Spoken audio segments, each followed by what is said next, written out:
Tom, can you just give us a little brief overview about the plans and what's going to be developed at the City Ground? Yeah, well, I've been working now actually quietly in the background for 18 months, and the vision of Mr Marinakis has been clear that we've got to make sure the City Ground is fit for purpose for the next generation, look back at its heritage, make sure we embrace what was happened before, but make this a world-class facility. And his vision has been very clear. We're staying at the City Ground. It's a great place to watch football. Monday night proved that against Derby, and what we're going to see is revolutionised. Not just one stand, but the whole stadium will be something really quite special. What if I told you that one of England's oldest football clubs is building one of the hardest stadium expansions in the country, right in the middle of a river floodplain? Nottingham Forest, the club that once conquered Europe twice, is now fighting a new kind of battle against water, bureaucracy and physics itself. Their £100 million redevelopment of the City Ground isn't just another upgrade.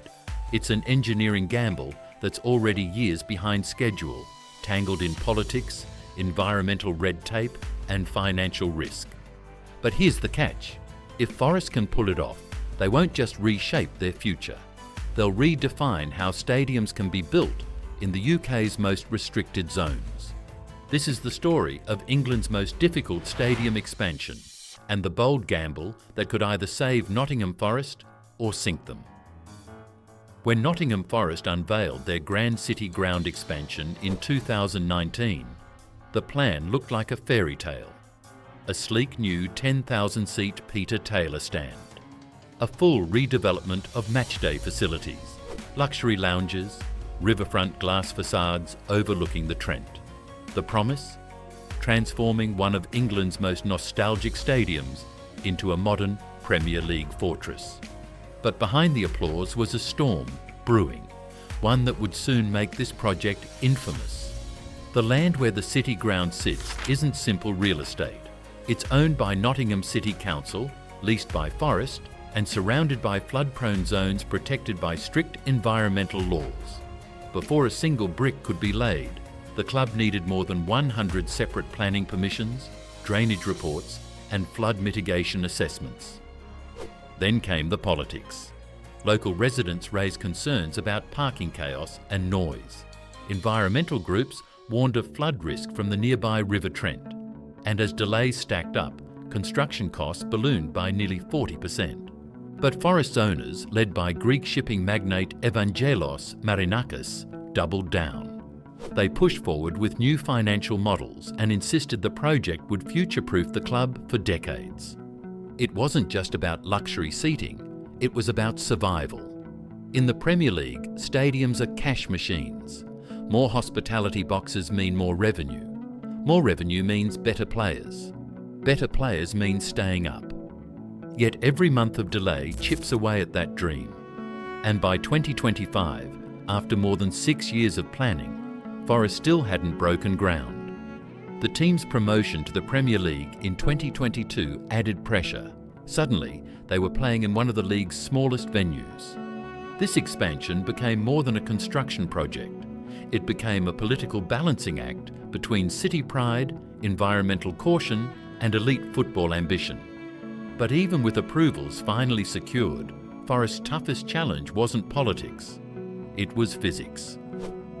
When you look at Nottingham Forest City Ground from above, it's hard to believe what's hiding beneath it.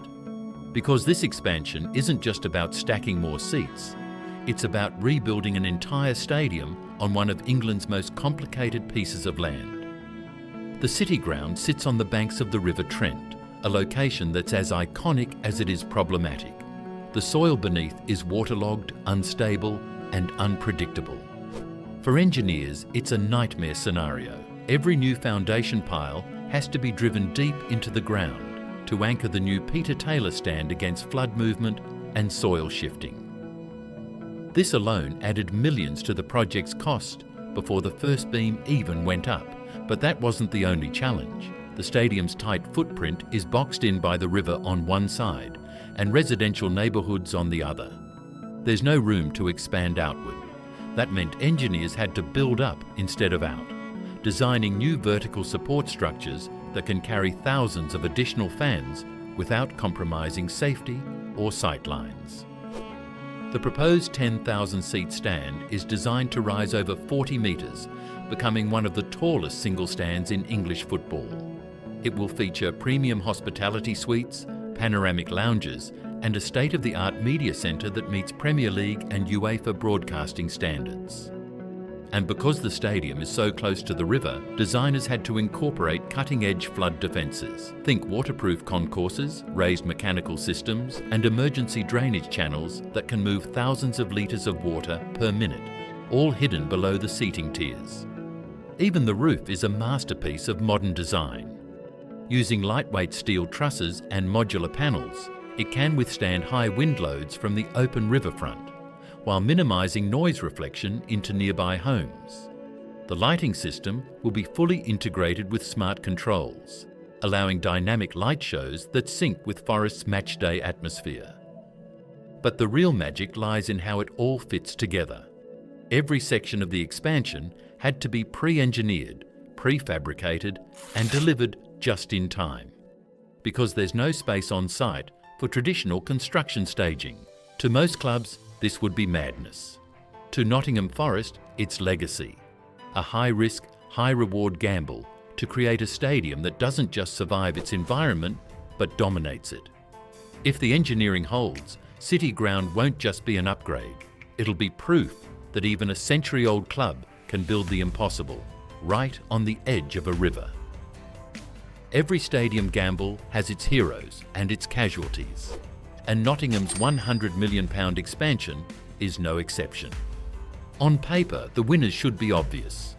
Nottingham Forest's owners stand to transform matchday revenues from roughly £12 million a season to more than double that once the new Peter Taylor stand opens. The club's hospitality suites and VIP lounges will finally compete with Premier League giants like Spurs and Arsenal. For Marinakis, this project isn't just about prestige, it's about positioning. He wants Forest to shed their small club label once and for all. Fans are the next winners, or at least that's the promise. The new design will fix decades of outdated facilities. Wider concourses, modern toilets, accessible seating, and safer evacuation routes mean supporters will finally get a Premier League level experience without sacrificing the City Ground's soul. For lifelong fans who've stood under the Trent End rain for decades, it's long overdue redemption. But the losers, they're already emerging. Local residents are bracing for years of disruption. Heavy trucks rolling through quiet riverside streets, parking chaos, and construction noise echoing across the water. Property owners worry the charm of West Bridgford's riverside could give way to glass and concrete. Then there's the small businesses. Matchday pubs, cafes and kiosks built around the old rhythm of game days fear being priced out once redevelopment transforms the area into a more commercial zone. It's the classic modernisation paradox, progress that erases the very character fans fell in love with. And it's not just about noise or nostalgia. The environmental cost is real. Conservationists warn that any mishap with flood defences could impact river ecosystems and nearby wildlife reserves. Critics call it a vanity project built on sinking sand. Politically too, it's divisive. Nottingham City Council, already under financial strain, faces pressure from taxpayers questioning whether infrastructure upgrades, new roads, utilities, flood barriers, are really for public good or private profit. Still, supporters of the project argue it's a long-term investment in Nottingham's identity. Jobs, tourism, and international exposure could easily outweigh the short-term pain. But as with every mega project, one truth remains: someone always pays the price. The question is, when the dust settles, will Nottingham Forest be hailed as visionaries who saved a legacy, or blamed for breaking it in pursuit of modern glory? Every stadium dream eventually collides with a spreadsheet. And for Nottingham Forest, the math behind the City Ground expansion might be the most nerve-wracking part of all. When the project was first announced in 2019, the estimated cost hovered around £80 million. By 2025, that figure had ballooned to well over £100 million. before a single seat was installed. Inflation, supply chain chaos, and rising steel prices have all taken their toll. Every month of delay adds another 6 figures to the total bill. For Forest ownership, this isn't just a construction budget, it's a balancing act with financial fair play. The Premier League's regulations limit how much clubs can spend relative to their income. That means every pound poured into bricks and mortar needs to be justified by new revenue streams.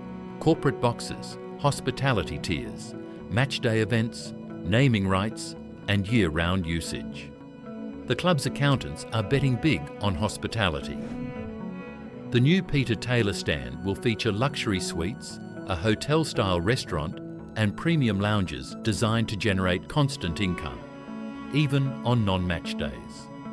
The idea is to turn the city ground into a 365-day destination, not just a Saturday afternoon arena. If that works, Forest could see annual revenue jumps of £30 to £40 million, enough to stabilise the investment within a decade. But that projection assumes everything goes right. No floods, no construction overruns, no relegation. And that's where the gamble truly begins. Relegation would be catastrophic. Premier League money is the lifeblood of this project. The drop in broadcasting income alone could wipe out years of projected profits overnight. That's why Forest's survival in the top flight isn't just about football, it's about funding steel and concrete. And while the owners have pledged private funding, The reason that we went ahead with this project is that we really believe in tradition, and we believe that there is a great potential with Nottingham Forest. What we would like to do is to take it step by step, improve the infrastructure, to rebuild the city ground, which is a very important project, and everybody is looking forward to this historic position to build a new stadium there. local economists question how much debt might quietly be hiding behind the headlines. Loan-based financing, if interest rates rise, could turn this bold project into a financial anchor, dragging the club down for years. Still, Marinakis insists it's all part of the vision, a long-term play to secure Forest's place among England's elite. But make no mistake, this is no safe investment. It's a billion-pound scale gamble disguised as a stadium upgrade. If the numbers don't add up, Nottingham Forest might end up with more than just an unfinished stand. They could face the costliest miscalculation in their history. The cranes haven't even arrived, but the verdict on Nottingham Forest's stadium gamble is already dividing the nation. To some, this is the bold rebirth of a fallen giant, a club reclaiming its place among England's elite. To others, it's a financial and environmental time bomb waiting to explode. Here's the reality. Few projects in British football carry stakes this high. The City Ground isn't just a stadium, it's a landmark of English sporting history.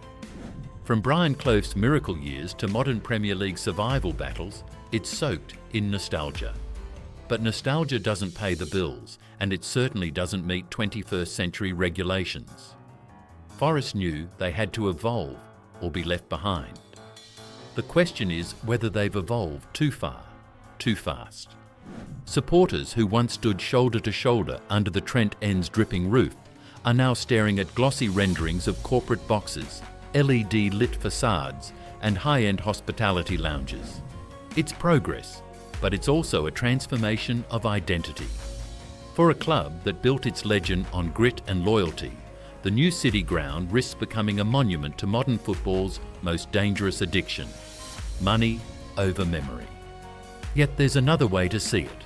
If the project succeeds, Forest won't just have a new home, they'll have a symbol of resilience.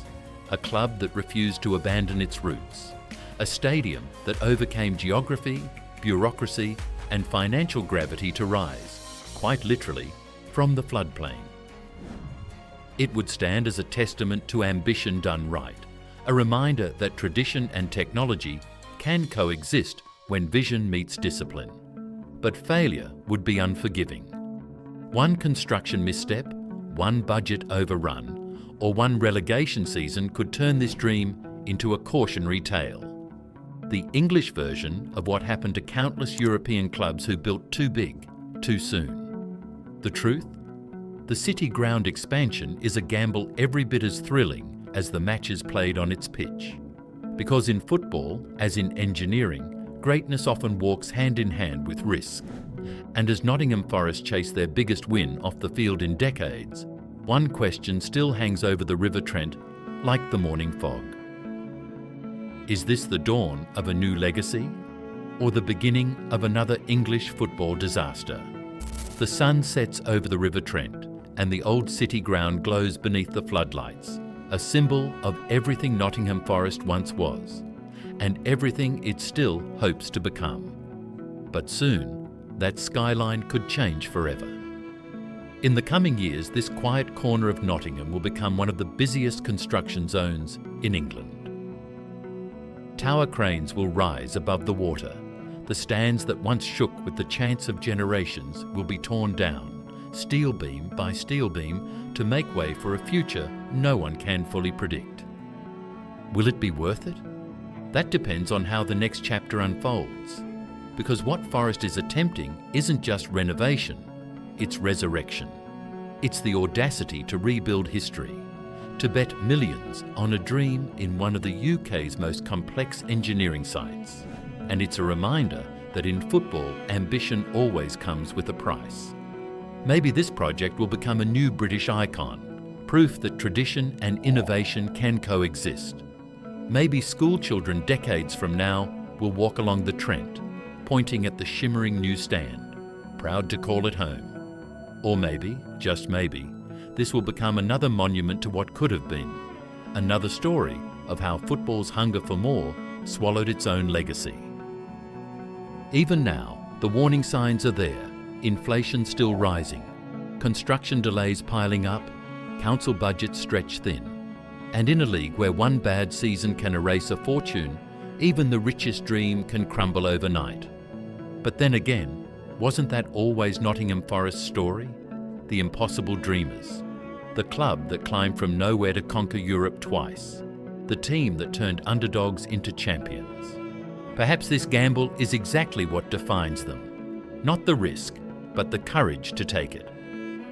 The floodlights flicker, the river flows, and history waits to be rewritten. Because one way or another, when the dust finally settles, Nottingham will never look the same again.